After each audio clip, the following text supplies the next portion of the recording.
Okay, இன்னைக்கு நம்ம என்ன பார்க்க போறோம்னா ஐயங்கார் ஸ்டைல் பொரியல் பொடி எப்படி பண்றதுன்னு பார்க்க போறோம். இதுக்கு தேவையான இன்கிரீடியன்ட்ஸ் என்னமா? கடலை பருப்பு, ஓகே, தனியா, மிளகா.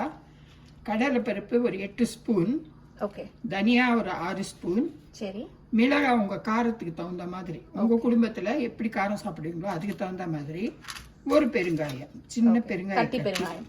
ஓகே, இப்போ இந்த மிக்ஸை நம்ம கொஞ்சம் வறுத்துக்க போறோம்.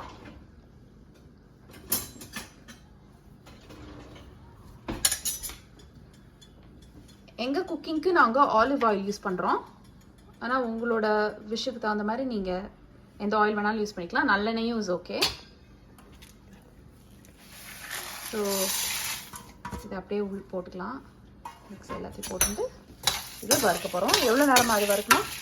நல்லா பொன்னிறமாக ஆகணும். பருப்பு பொன்னிறமாக ஆகிற வரையிலும் வறுக்கணும். சரி,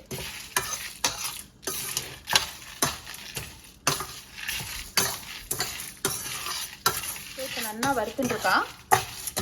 இது நல்லா ப்ரௌன் ஆகிற வரையும் வறுக்கணும். அம்மா இதை வறுத்ததுக்கு அப்புறம் என்ன பண்ணலாம்? அது வறுத்ததும் நல்லா கொட்டி ஆற வச்சுட்டு நல்லா ஆறினதுக்கு அப்புறம் மிக்சியில் போட்டு பொடி பண்ணி வச்சுக்கணும்.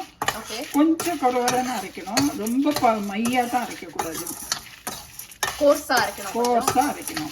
ஓகே, எவ்வளோ நாள் அந்த பொடி யூஸ் பண்ணிக்கலாம்? அதுக்கு நல்லா ஏர்டைட் கண்டெய்னரில் போட்டு வச்சுருந்தா 1 வாரம் வரையிலும் கண்டிப்பாக யூஸ் பண்ணலாம். ஓகே, அண்ட் இது வந்து எந்த பொரியலுக்கும் இது மேலே போட்டுக்கலாம். ஆமாம், கடைசியில் தூவி இறக்கினாக்க நல்லா இருக்கும்.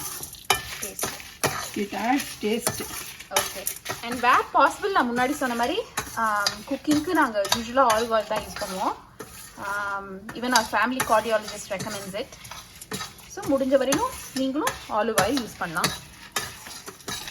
நல்லா வாசனை வர அளவுக்கு வறுபட்டுருக்கு. ஓகே, வாசனை வந்து முடிச்சதும் நம்ம எடுத்து தட்டில் கொட்டினா அது நல்லா ஆறி அப்புறம் நம்ம மிக்சியில் போட்டு அரைக்கணும். ஓகே, நல்லா வாசனை வருது, நல்லா ப்ரௌனாகவும் ஆகிடுது.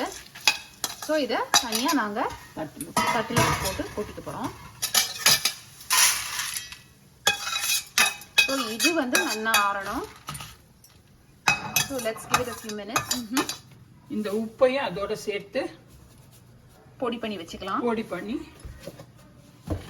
அண்ட் உப்பு தேவைக்கேற்றாப்புல உங்களுக்கு எப்படி வேணுமோ அப்படி நீங்கள் அளவு டிசைட் பண்ணிக்கலாம்.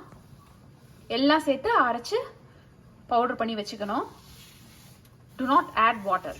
ஸோ இதுதான் அரைச்சி வச்சிருக்கிற பொரியல் பொடி ரெடி. இது ரெடி. இதில் வந்து உப்பும் போட்டாச்சு. இதை அழகாக டைட் கண்டெய்னரில் வந்து நீங்கள் ஸ்டோர் பண்ணியிருந்தீங்கன்னா அப் டு a week நீங்கள் யூஸ் பண்ணிக்கலாம். தேங்க்யூ ஃபார் வாட்சிங்.